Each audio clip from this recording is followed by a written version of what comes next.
Zorg again. As I've been exploring London this week, Abby and Eliza asked if I would read you a story. I chose this one because it's got lots of the sights that I've seen while I was walking around London. I've got very tired on my little legs. This story is called A Walk in London by Salvatore Rubbino. Here's a map of London. Wow, look at that River Thames flowing all the way through it.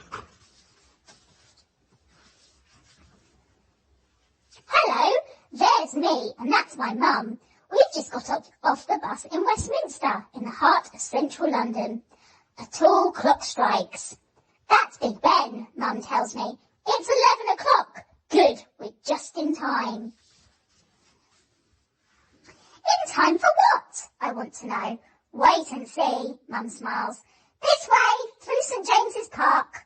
The park is full of water, and the water's full of ducks. So are the benches. Wow, look at all those animals. Hello, I say. That's a pelican, Mum says. It's very rare to meet one. Oh, and there's lots of information here. It says the first pelicans to live in St James's Park were given to King Charles in 1664. Wow, that's a long, long time ago. Here we are, Mum says. We've reached the biggest house I've ever seen. Oh, it's a very big house. I've never seen a house as big as that. Buckingham Palace is where the royal family live, Mum tells me. Every day, new sentries come to guard it, and there's a ceremony called the changing of the guard. In the yard, a small black car is waiting.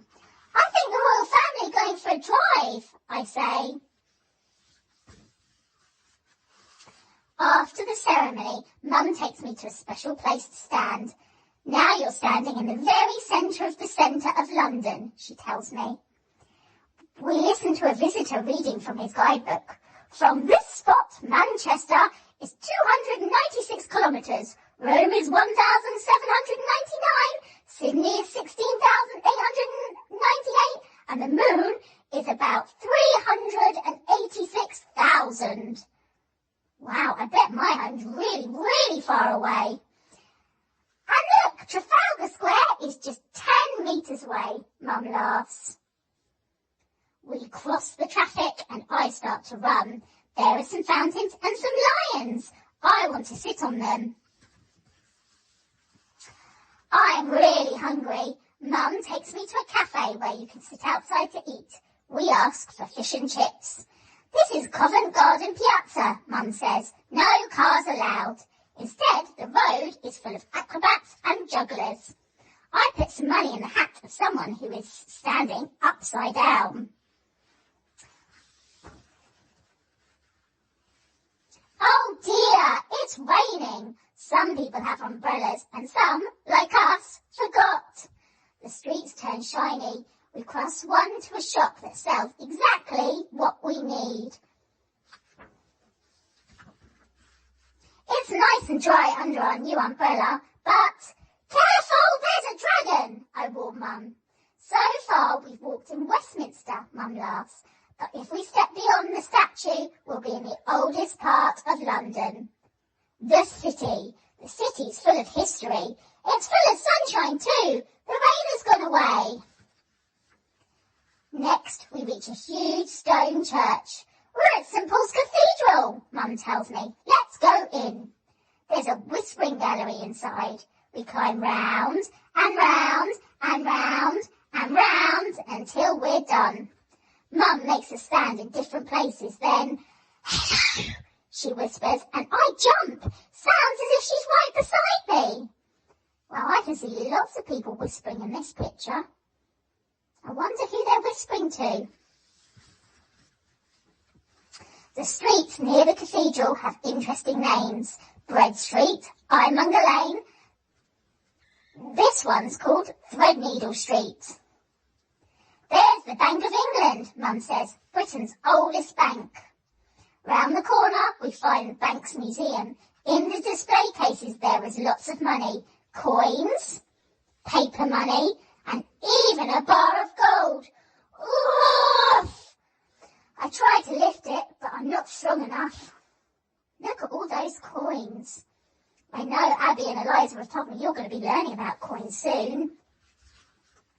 We're tired now, so we find a bench and have a sit down. Opposite is a tall stone column.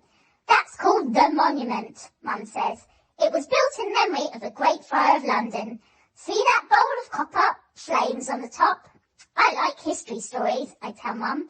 Then there's one more thing to show you, she says.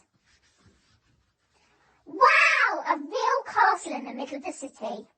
Nowadays, kings and queens live at Buckingham Palace, Mum tells me, but long ago they lived here in the Tower of London. We buy tickets and join a guided tour with a soldier called a beefeater. A beefeater? What a funny name. This way, calls our guide, and suddenly it's really dark. We've come inside the jewel house, where the only things that shine are the royal swords and cups and sceptres. What makes the crown so sparkly? I whisper.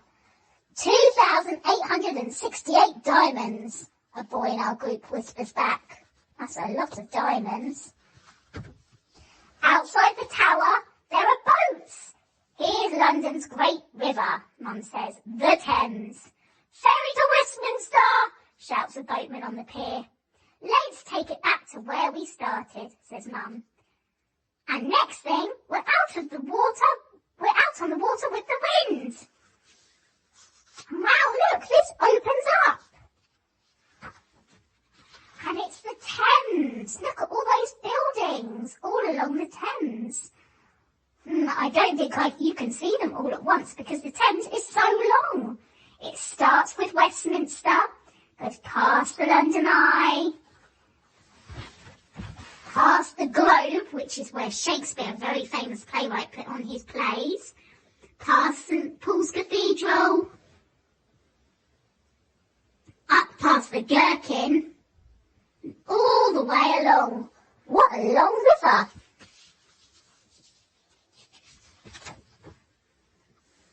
Back on land, we wait for our bus home. My legs feel wobbly.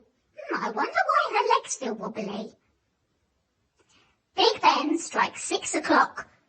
Dong, dong, dong, dong, dong, dong. Mum counts. Just in time, I say. For what? Mum asks. To see the royal family, I answer, waving back at the smart black car that's going by. I wonder what royal family's in that car. They're very lucky to see them. I was hoping I'd get tea with the Queen when I went to London, but I didn't see her. And here's some of the things that they saw in London with some of their souvenirs. I liked that story a lot. That had lots of exciting things. I saw some of them in London.